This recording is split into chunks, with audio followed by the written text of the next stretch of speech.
બોલે છે કાલે હે ને કાલે ગુરુ કૃપાથી હું સત્સંગ સાંભળતો હતો યુટ્યુબમાં. કબીર સાહેબ, રામાનંદ સ્વામી અને ગરીબદાસ. એમાં કબીર એમ કહે છે કે હું બ્રહ્મ છું. એટલે એ રામાનંદ સ્વામી એમ કહે છે કે તું કે, પણ એમાં એક વસ્તુ મને સાર દેખાણી, ગુરુનું વચનની સ્થિતિ આવી. કૃષ્ણના વચનની આ યાદી થઈ મને. કૃષ્ણએ હરજીવન બાપાએ કૃષ્ણને કીધું તારે છોડીને આ વિશ્વમાં કાંઈ છે જ નહીં. ગુરુ મહારાજે કીધું કે તારે છોડીને આ વિશ્વમાં કાંઈ છે નહીં. એટલે તો હરજીવન બાપા કહે કે તો તમે અમીર ખરા? કૃષ્ણને કીધું. તો તમે અમીર બાપા ખરા? કૃષ્ણને એમ કીધું. એટલે કૃષ્ણ કે હા. એટલે બાપાએ બે હાથ કૃષ્ણના માથા ઉપર મૂકી દીધા. એક તો પ્રગટ છે, એકને તો સાચું જ્ઞાન હૃદયમાં ઉતરી ગયું, એક તો પ્રગટ થઈ ગયા. કહેવાનો મતલબ શું છે કે આખા બ્રહ્માંડમાં કોઈ ક્રિયા કરો કે ન કરો, કૃષ્ણ ભગવાન કોણ છે?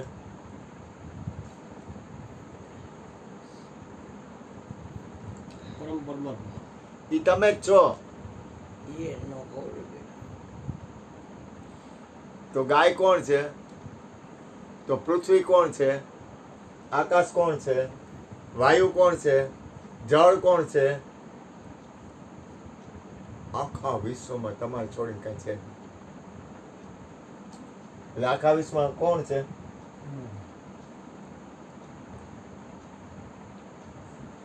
પરમાત્મા કોણ છે?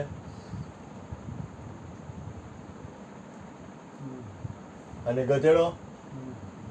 આખા વિશ્વમાં તમારે છોડીને કઈ છે. રાગે તમે છો, દ્વેષે તમે છો, હારું તમે છો, ખરાબે તમે છો. જો ક્રિયા નથી, ભૂલ ન કરતા, કઈ કરવાની ક્રિયા નથી કેતો. આખા વિશ્વમાં પરમાત્મા કૃષ્ણે શું કીધું? મારે છોડીને આ વિશ્વમાં કાંઈ નથી. કબીરે શું કીધું?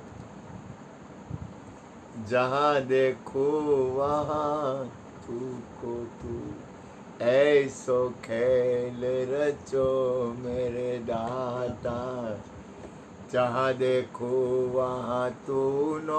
પરમાત્મા સિવાય આ વિશ્વમાં કોઈ છે જ નહીં, અને પરમાત્મા તમે પોતે છો.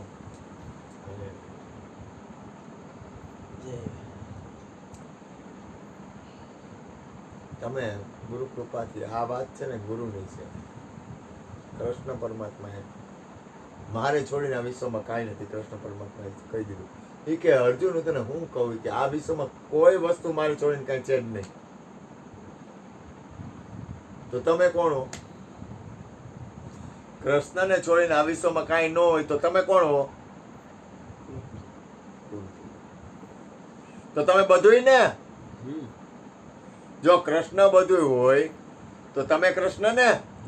તો તમે હવે બધું થઈ ગયા ને. થઈ ગયો. તો ઘરવાળા કોણ હોય? ખોગો જોઈ ને તમે જ હો ને. ઘરવાળા થોડા હોય, એ તમે જ છો. કે બાળકો કોણ છે? કોઈની પગ નો ભરાવે. તમે જ છો.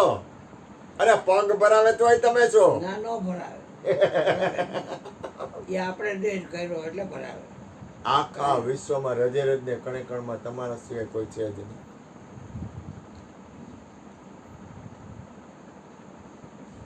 પણ એ નક્કી તમારા ઉપર બધા છે. નક્કી થઈ જાય કે તમારે છોડીને કાંઈ નથી. અને કૃષ્ણ વાત કરતા હતા, ભૂપેનભાઈને કહેતા હતા કે ધવલ છે કે, પણ ધવલનો ન્યાય ધવલ જ આપે હે. ભૂપેનભાઈ ક્યાં આપે હે? જલારામનો ન્યાય જલારામ આપે હે. ઘોઘાનો ન્યાય ઘોઘો જ આપે હે. તો કૃષ્ણનો ન્યાય કોણ આપે હે? તમે કૃષ્ણનું ભજન ગાવ છો, કોણ ગાય છે? કૃષ્ણ. વાહ બાપભાઈ વાહ. તો ગુરુની વાત કોણ કરે? પોતે પોતાનું નામ લીધું. ગુરુ ના, તમે લેતા જ નથી. ગુરુની વાત કોણ કરે? ગુરુની વાત કોણ કરે? કૃષ્ણ. ગુરુ જ કરે. કૃષ્ણ જ ગુરુ. ગુરુ હોય. નહીં, ગુરુની વાત ગુરુ કરે, કૃષ્ણની વાત કૃષ્ણ કરે, રામની વાત રામ કરે, હનુમાનની વાત હનુમાન કરે. ની એવું કરે પણ એ જ પ્રગટ થાય છે. પ્રગટ થાય. આજ હું તમને કહું, આને તમે શું કહો છો બાપભાઈ? ખરું ખરું ચશ્માનું ઘરું કયો ને. હવે આઈનો હોય તો તમે કયો, આ છે તો કયો ને. એનો અર્થ એ થયો કે આનો ન્યાય આ જ આપે હે. તો તમે કૃષ્ણના ભજન ગાઓ છો ને, તો કોણ ગાય છે? એ છે એટલે ગાઓ છો. ચોર થવ સાહેબ બ્રહ્માંડમાં એક નિરંતર ભાડું તમે સમજો હું કહેવા માંગુ? જો આ શું છે? મોબાઈલ. હવે આ છે તો બોલ્યા ને તમે, તો તમે ભજન ગાઓ તો કોના ગાઓ? કૃષ્ણને ગાઓ ને, ગુરુને ગાઓ ને. તો ઈ છે ને એટલે જ તમે એના ગુણ ગાઓ છો. એટલે કોણ ગાય છે એના ગુણ? ઈ જ ગાય છે, તમે છો જ નહીં.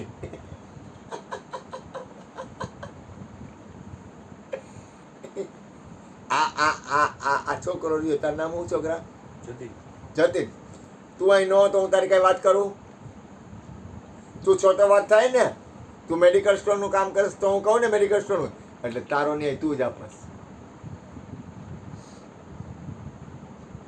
રસિકભાઈનો ન્યાય રસિકભાઈ જ આપે. ભૂપેનભાઈનો ન્યાય ભૂપેનભાઈ જ આપે. કૃષ્ણનો ન્યાય કૃષ્ણ જ આપે. કૃષ્ણ એવું કીધું, વસ્તુ પ્રગટ બોલા. તું કાંઈ તું કરતો જ નથી કાંઈ. ઈ એનો ન્યાય ઈ આપે. બોલીએ સદગુરુ મહારાજની જય. જય. ગુરુભાઈ થોડીક અમૃતવાણીનો લાભ આપે.